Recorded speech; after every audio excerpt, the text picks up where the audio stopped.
Welcome back to Lewy Body and Mindful Caregiving. I'm Crystal Jakowski, your host, and thanks for tuning in and coming back. Today is my update on how travel went and where I was at and what happened with Mom. And before I dive into that, I want to talk about self-care and tell you that my self-care was allowing myself to cry and feel the feelings, and I'll explain that to you. And then I also got a massage from my favorite massage therapist who helps to move the energy, because I believe that we can get our energy and our emotions stuck within the muscles of our body. I'm a massage therapist. And so I have this wonderful guy who knows how to do very pointed, like pressure point and deep tissue, and really help you release what's going on. And so I scheduled a massage with him. So that's the self-care I did. And I hope that you have done some as well in the last week so that you could really improve your state of being and be okay, or more okay than you would have if you hadn't done it. Last week, I talked about preparation for travel, and we were getting ready to go on an 11-day journey to Switzerland and the challenges of leading up to that, and how I needed to prepare for her sleep situation to make sure that she was sleeping well so that she would be more lucid, because sleep is kind of the focal point and the grounding of, if she sleeps well, then she comes through even better. And so making sure that that environment was conducive was huge. Knowing your person before you travel is huge, and going through all of the possibilities, like, is there a point where we would need to fly home because she simply cannot function anymore? If she ends up in the hospital, do we have enough medications? Do we have the paperwork that we need? Are the rules different in a different country than they are here in America? Would the paperwork that I have for her being her medical POA and stuff actually be valid over wherever we're going? There are a myriad of thoughts and things that you have to work through. And then there's the time on your vacation, wherever you're going in the travel, whether it's a vacation or for family or whatever is going on. And then there's the aftermath. Now, we had worked through as many contingency plans as we could possibly think of. We had a guide every day. So we already had things planned, but we didn't have to navigate how to get there. The guide took care of that. And we had a wheelchair everywhere we went. We tried to plan this trip back in 2020, and it was a surprise, because planning the trip in 2020, there were a lot of walking tours. And at the time, my mom was really trying to get in at least 10,000 steps a day. So walking tours seemed pretty doable. And this is year 3. Last year, my mom and my husband both had herniated discs. And so we had to cancel it then. And of course, the year before was COVID. So this year we really got to go. And when we looked at the itinerary, we recognized that there were a ton of walking tours, and she has declined enough that there was no way that she could do the walking tours. Where she used to be getting 10,000 steps a day, now she might get 1,500, 2,000. I mean, she's really way more sedentary. And when she walks a lot, her hips start to hurt and she feels really weak, and she starts to walk crooked. And I mean, we were really surprised at how much in the last 3 years that she had declined to the point where we couldn't do that. Now, before I dive too much into the experience, I want to remind you of our status. My mom lives 100 feet out my back door. My mom, as long as she is in her own routine, her own space, her own house, she's about 75% self-sufficient, as long as she's in her own space. Her routine is everything. And that is the case with these these loved ones of ours, that routine is so immensely important. And without the routine, they are more forgetful, more confused. They might have more hallucinations. They may have psychosis. You may have heard of hospital psychosis, where they see different hallucinations and are really confused and might get really angry or emotional and lash out more. But when she's in her own routine, her own space, my mom is great as far as personal hygiene, going to the bathroom, taking a shower. She can do her own laundry. She can change her bed.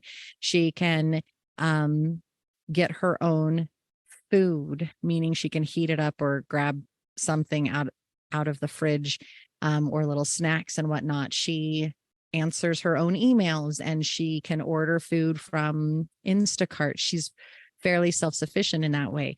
She, in the other 25%, she can't drive. She needs help. While she can take the meds daily, I need to go over there every Saturday and make sure that I help make sure that the right medications are in the right slots, because she has one that's got all 7 days, and each day has 4 slots for when you first wake up, and then midday, and then evening, and then when she goes to bed. And she's able to take those meds at the right time, but she can't put them in the right containers. So I need to do that. I have to go to her doctor's appointments because she doesn't understand everything that the doctor's saying, and she'll get confused, or she won't be honest with what's really going on. The doctor will ask a question and mom will skirt the issue. The doctor will say, "Are you taking this medication?" And mom will say, "Well, I have it." And the doctor will go, "Oh, okay." Not knowing that just because I have it doesn't mean that she's actually taking it. So finances, I have to watch over her finances because she doesn't have good judgment and would blow through them. So she has a certain amount, and I make sure that I'm aware of what is going on, even if she's not aware of what's going on. When it comes to paying some of her bills, I'm the one that needs to make sure that that happens. Some social things, they're just a decent amount of, there's that 25% that she needs help with. So when we're here at home, I might text her and talk to her on the phone, but I don't necessarily see her every day because I want her to feel like she has that autonomy. I'm keeping an eye on her and I'm touching base, but I'm not necessarily in her realm yet. I know that the day will come, and yet not yet. So this trip, she was in a room adjoining ours, and for some reason, it's important for you to know that there's a difference between adjoining and rooms that are next to each other. Adjoining means there's a door between the two rooms so that you can walk through that door instead of having to go out your room into another room. And it was important that we worked on getting adjoining rooms, because that way she knew that I was right there and she wouldn't get confused, because a hallway just has a bunch of doors that all look the same. And she wouldn't know which door was actually mine unless we were right next to each other or adjoining. And so through everything, my mom largely did okay. There were moments that she was confused. We were in a foreign country. She had always wanted to see the Castle Chalon in Switzerland. So that was kind of the highlight of the trip, the focal point of the trip. And we got to go to multiple different chocolate factories, and we saw castles and cathedrals and had delicious food. Some of it she'd never tried before, and she was a real trooper in trying new food while I still looked for the normal stuff that my mom would be more comfortable with. She had about 4 hours a day in her. And some of that I would be soothing her, and some of that I would just be navigating her here and there. Always, either we were pushing her in a wheelchair or she was on my arm as close to me as she could be. I would interpret for her. I would help her understand where we were going and remind her of what we were doing. You're on 24/7. And like I said before, when she's here, I'm not necessarily like mentally I'm on, because I'm constantly wondering, is she okay? Does she need anything? If she tells me that something's off, then my brain starts processing what needs to happen, I'm always thinking about her doctor's appointment, but mentally being on and physically being present can be two different things. And being in such close proximity for 11 days, there were things that I noticed and behaviors that I saw that were like, I wouldn't notice them if I wasn't in that close proximity, that made me think, well, that's different. Okay. Well, I'll just keep an eye on that. Well, that's weird. I'll keep an eye on that. She has medication induced diabetes, and that means that we have been working on getting medications to balance that out. And the entire trip, that means that I'm helping her. Like, I am constantly reminding her to check her numbers, and then how do you adjust that and how do you fix that the whole trip. And emotionally, I did really good until about the night of the 8th day and the morning of the 9th day. And at that point, I cried myself to sleep because I was so exhausted and so not frustrated. Frustrated is the wrong word. Just tired and sad. And the morning of the 9th day, it was the same conversation in the morning that we had had every other morning and the same questions. And I really had to rein myself in because I wanted to snap at her. I wanted to just kind of have a little outburst and express what I was thinking. And the problem with that is that we still had 3 days to go. And if I had popped my top for a moment, then she would have felt like a burden. She would have gone into her shell, and the trip would have ended on a very sad note because she would have said, no, I just want to stay in my hotel room and I don't really want to be around you, because she wouldn't trust me and she would feel afraid of me. So I had to give myself a moment, let my husband step forth a little bit and let me step back just for that moment while I was breathing. And I ended up journaling in my laptop. I had taken it with me so that I could do a little bit of work and respond to some stuff. And it came in most invaluable because I was able to journal and work through it. And as I journaled and worked through my frustrations through my writing, I was able to come back to remember, if you're treating her like she has a normal brain, stop it. That it's not her, it's the disease, that she's not intentionally being difficult. She literally can't figure it out. She doesn't know. And that's difficult for her. She's totally unaware. And you've got this. Like, you really actually have this, Crystal, and take a breath. So after my journaling, we went on our outings for the day, and I was able to finish out the rest of the tour, the rest of the vacation, the last 3 days, without much of a problem. And we came home, and it's a 9-hour flight. And I'm going to tell you that I was super emotional for 4 days.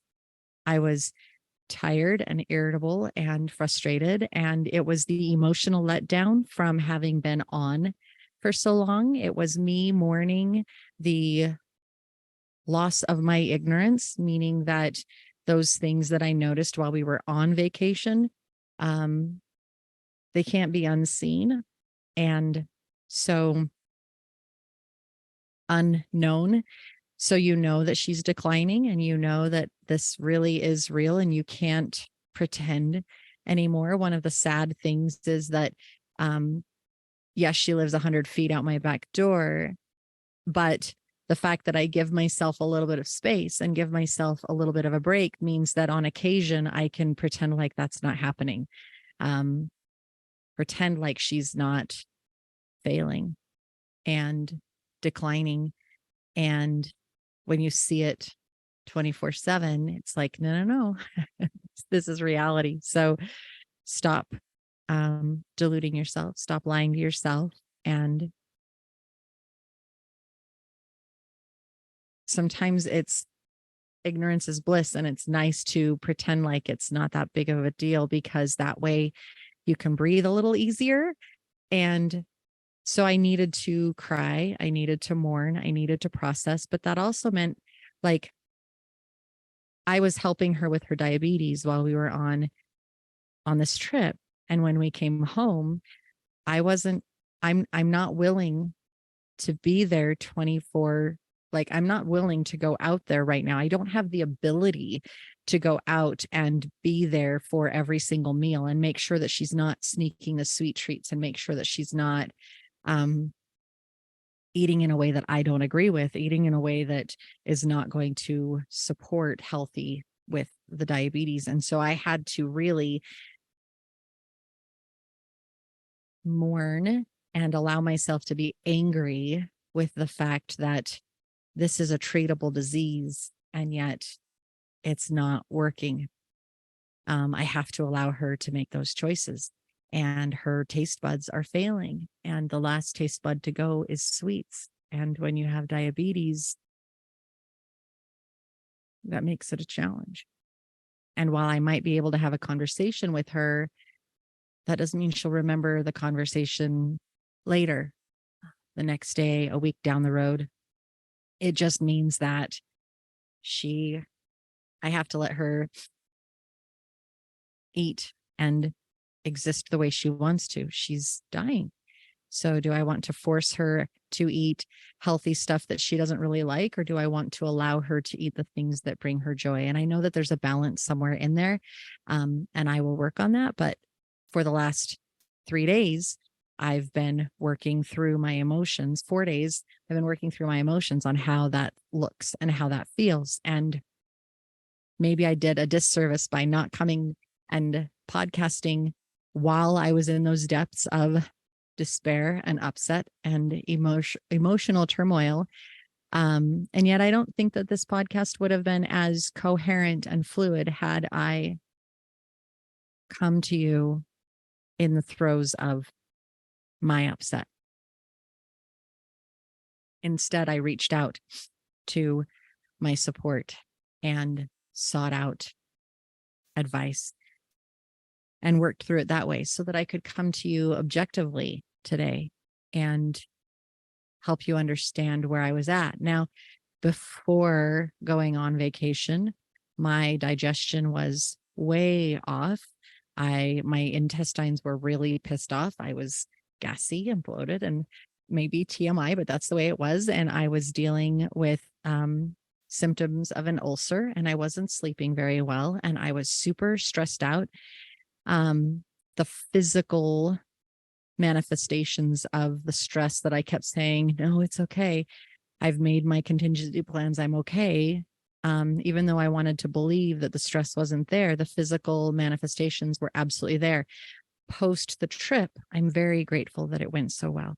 I'm very grateful that it was such a good, positive experience, and that she got to see so many wonderful things. I'm really proud of myself for not snapping and popping my top at her, so that we could finish that trip and let her have this wonderful opportunity.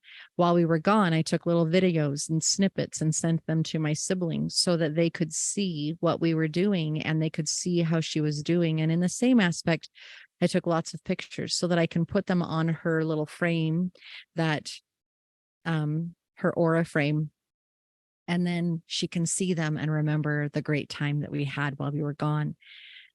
So I did a lot of things on her behalf, and I did a lot of things on my behalf. And after having been on for 11 days, it was really nice to, allow myself to feel the emotions and then give myself self-care.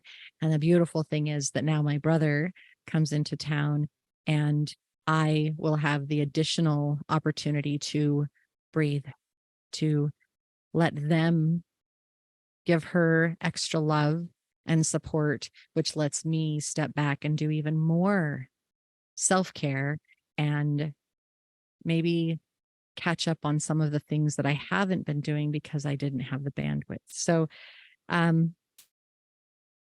travel can be a, a huge challenge, and we'll see how things go as we keep moving down the line.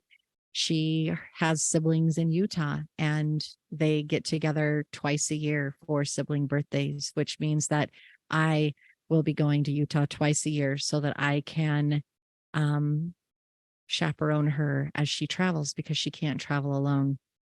And we'll see how that shifts and changes over time, and what new things she needs and what new support I'll need as we travel.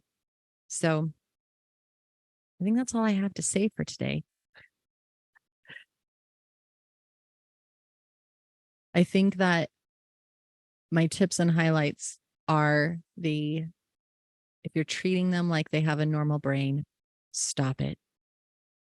And building in the opportunities for yourself to have support, to have a break, and doing everything you can in your power to ensure a successful trip by recognizing what your person needs, planning for that, and then planning for the different possibilities. If they decline in this way while we're on the trip, how are we going to respond?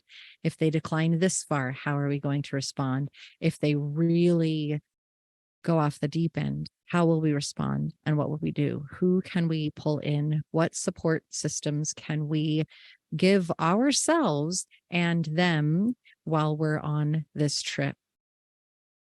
Because the more support you give yourself, the better able you are to support your loved one as you're on this vacation. And one last thing, if you're going on vacation and this is a trip that they have wanted,